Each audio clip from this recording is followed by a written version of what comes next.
Welcome to another broadcast of Business Way Outside the Box. My name is Steve Dubin. I am the president of a lightly used public relations firm known as PR Works. We're based in America's hometown, Plymouth, Massachusetts, and we bring to you on a regular basis unusual businesses or businesses that handle standard business in an unusual way. Today's guest is the latter. Jack Keniley is with EOS, and they approach business coaching in a very unique, down-to-earth, results-based way. Jack has a storied past. He is a graduate of the Wharton School. We won't hold that against him. He's a former consultant for Arthur D. Little, and he has been working with businesses on a coaching basis for over several decades, both as a coach and a lecturer. And he has an interesting past. He's an avid sailor, and his great-grandfather was mayor of Quincy. So without further ado, Jack, welcome. Thanks, Steve. Thanks for having me. I appreciate the time.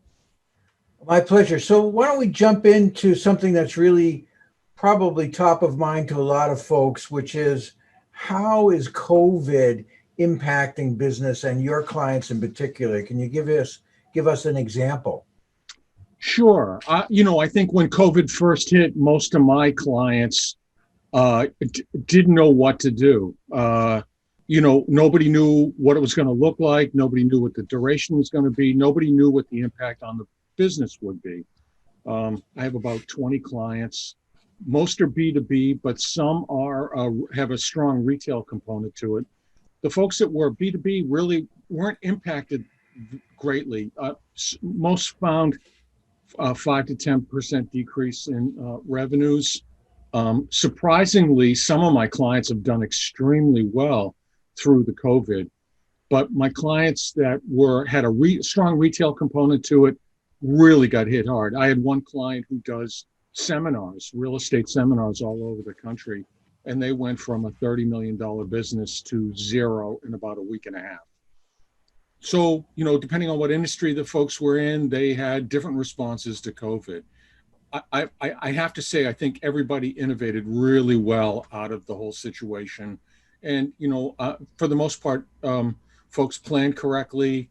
They did what I call a crisis scenario analysis on the business. And they all said, what's the worst case this could be over the next 12 months? And they actually sat down with their leadership teams and planned it all out, planning for the worst, making sure they can get through the worst, and then, hoping for the best. And so dovetailing from there, how do you advise businesses to manage remote workers during a time where most workers are remote? Well, it's a great question. My wife, who just recently passed away, she was an employee of Verizon for almost 30 years. And 20 of the 30 years, she was doing it remotely. So I've had firsthand experience with what it takes to actually run your life and run your career while working from home. My wife had a big job. She wasn't, she was management. She was running, she was the number 3 person on the FiOS business. And, I know it works, right? It works really well if you've got responsible employees who know what they should be doing, right? A big part of all this is having your employees understand what their job really is and how they're going to get measured. And I think, if there's clarity around what the job is and what people should be doing, and there's clarity around how you fit in the organizational structure and the reporting is clear, it can be a really rewarding experience for your employees.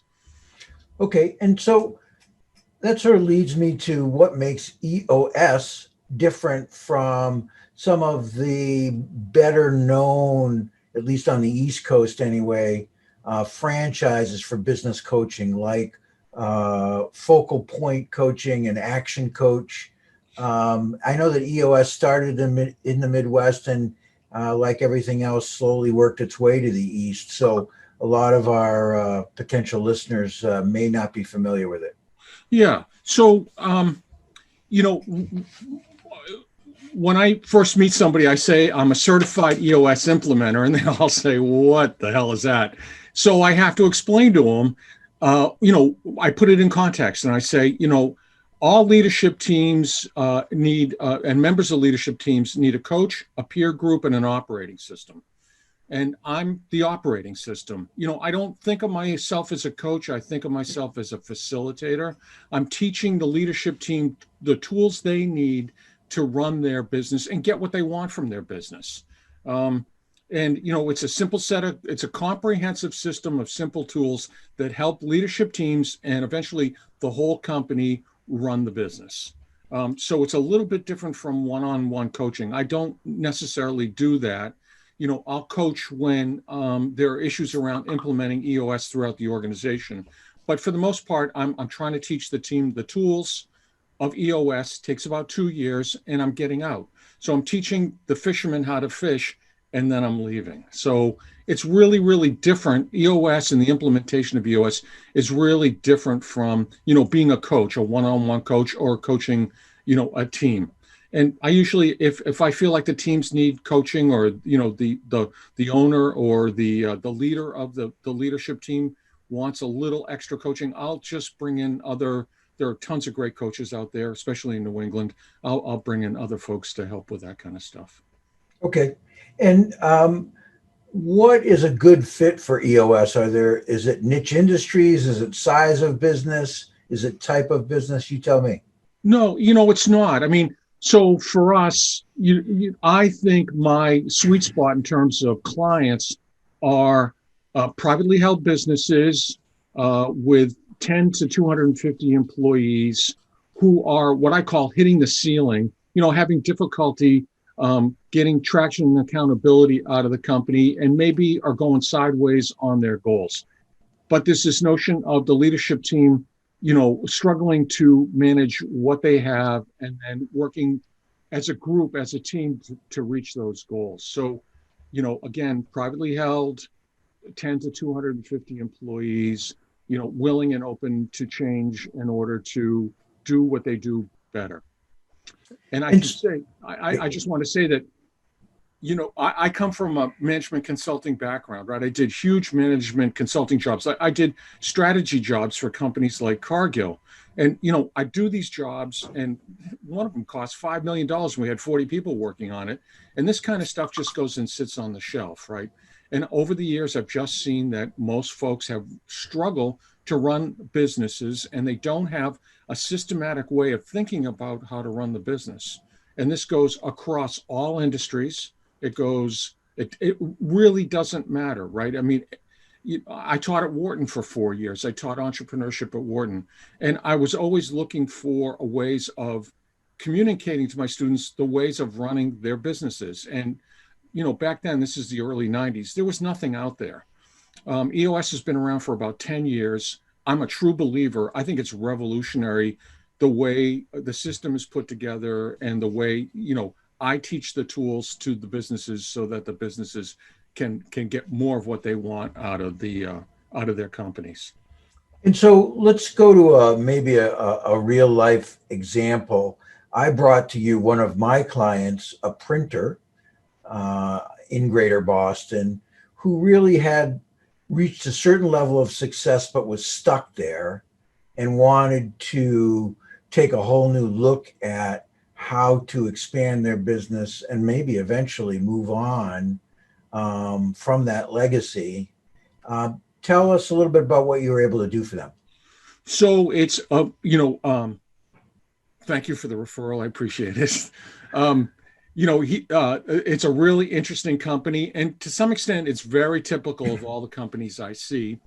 The owner is a very dynamic salesperson who really knows the industry well, a fabulous networker, a shrewd businessman, and he always he never built a leadership team to support him. And, a big part of EOS is figuring out what you do best and then delegating everything else that you are doing now and shouldn't be doing to somebody else. So one of the first things we did was come in and build a leadership team for him. I know that sounds crazy. I mean, this is a fairly large business and it's fairly complex. But they had never had a leadership team, where the key people in the company were meeting in a structured meeting on a weekly basis to talk about the issues that they were facing in the company. And just putting that weekly meeting together with the owner and the leadership team made a huge difference in the way he ran the business. So, Okay. part of that was just building infrastructure, building structure that allowed this visionary owner to support his activities and do what he does best. And the irony is, because you do what you do well, just like Larry Bird made it look easy, and you make it sound easy, but it's not that easy. And I guess I would reference, if it's so easy, why don't businesses just do this on their own? Well, that's a great question. One of the premises of EOS is that all leadership teams face upwards of 140 issues on a daily basis. And a big part of the confusion in these leadership teams is deciding what you're going to get done first and how you're going to move forward. And I personally see businesses as a way of focusing human energy towards your target goals, right?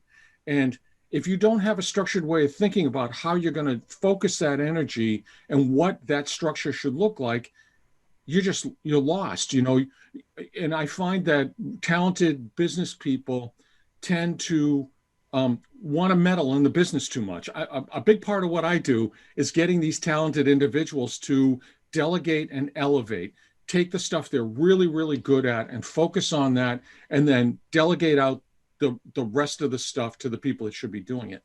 But before you can do that, you have to have what we call an accountability structure.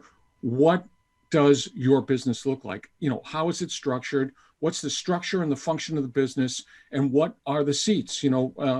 Simply, everybody has a sales and marketing function in the company. Everybody has an operations portion of the company, and everybody has finance and usually HR. But does everybody in your company really know where they sit, and do they really know what their responsibilities are?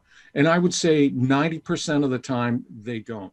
And I've probably been in over 1,000 businesses, and I see it all the time. And the funny thing too is that there's a characteristic. I can almost, if you tell me how big your company is, I can almost tell you the kind of issues you're going to have from an accountability point of view and a structure and a function point of view. It's just a natural progress of growing a business. A $5 million business is not the same as a 10, and a 10 is not the same as the 20. And when you're growing quickly and scaling, things just even become more and more confusing. So these EOS tools help you sort out what you should be doing, potentially what the company should look like, and what you should be doing first as a leadership team.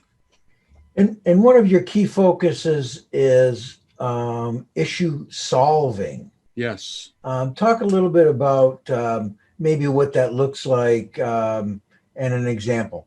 Sure. So, when I first meet with these clients, my new clients, a big part of what I meet with them for 3 full-day sessions just to teach them the tools, and then we go into a maintenance cycle where we meet quarterly. A big part of what I do in the beginning is just teaching the tools that give the leadership team traction. So we work on that accountability chart. We structure the company so that it is effective in reaching the goals that the leadership team wants to reach. EOS is all about goal setting. We set a big 10-year target. We set a 3-year picture. We set a 1-year plan. And the leadership team does it. I don't do it. I'm just a guy with a magic marker. But I help facilitate out what it is and where they're going. I call that the vision component of EOS. And then I help them through a set of very structured meetings reach those goals. And one of the tools we have in EOS is called a rock. And it's the 3 to 5 most important things you have to get done in the next 90 days to move the company forward on its plan to hit its 1 year goal. And Jack, you are not only a consultant, but you have owned and run businesses yourself. So you have been in the arena. Yes, I have. What businesses have you owned and survived? So I worked for the government, then I worked on Wall Street, and then I went to business school. And when I got out of business school, I knew I didn't want to do that anymore. So I graduated as an entrepreneurship major, and I got into the micro beer business. And I was one of the first guys. I was in the late 80s. And I opened up the first brew pub in Philadelphia. It wasn't mine. I opened up the first brew pub in Washington, D.C., and did a chain of brew pubs. And I opened the first brew pub in New York City. And in Washington, I actually changed the laws in D.C. I created the legislation and got the legislation through the D.C. City Council that allowed owners to hold a brewer's license and a retail license at the same time. Back then, you couldn't do it because of old tied house laws. So, there were times when, I was hustling for money. I was 32 years old. I've made payroll. I've missed payroll. I've struggled to pay my quarterly taxes. I've struggled to manage people. I think the hardest part of what I had to learn was how to hold my employees accountable. And it was a huge struggle. And when you're younger, you just don't know how to do these things. And, I've always been looking for the most efficient and effective way to manage people and hold them accountable. And, I found that EOS is the best tool for that out there. Okay. Well, Jack, it sounds like you've got both experience, knowledge, and energy to help businesses. What is the best way to reach you, so that people can have at least a preliminary conversation? Sure. The best way to reach me is, by email. You can get me at jkeniley at straffordventures.com, STRAFFORD ventures.com. I'm also on LinkedIn, Jack Keniley, KENILEY. You can go to the EOS website too. I suggest you do that. There are a lot of really interesting free tools for the owners to take a look at and get a better sense of what EOS is all about. And the website is eosworldwide.com. Well, great, Jack. Thank you so much. That brings us to the end of another scintillating episode of Business Way Outside the Box by PR Works. We look forward to bringing you future episodes of businesses or services that are way outside the box. If you have a suggestion for a guest for us, please contact me at Steve Dubin, actually sdubin@prworkzone.com, or go to our website, which is prworkzone.com. Thank you so much. Thank you, Jack. I appreciate it. Thank you, Steve, for having me. I appreciate it. And thanks, everybody, for listening. Okay.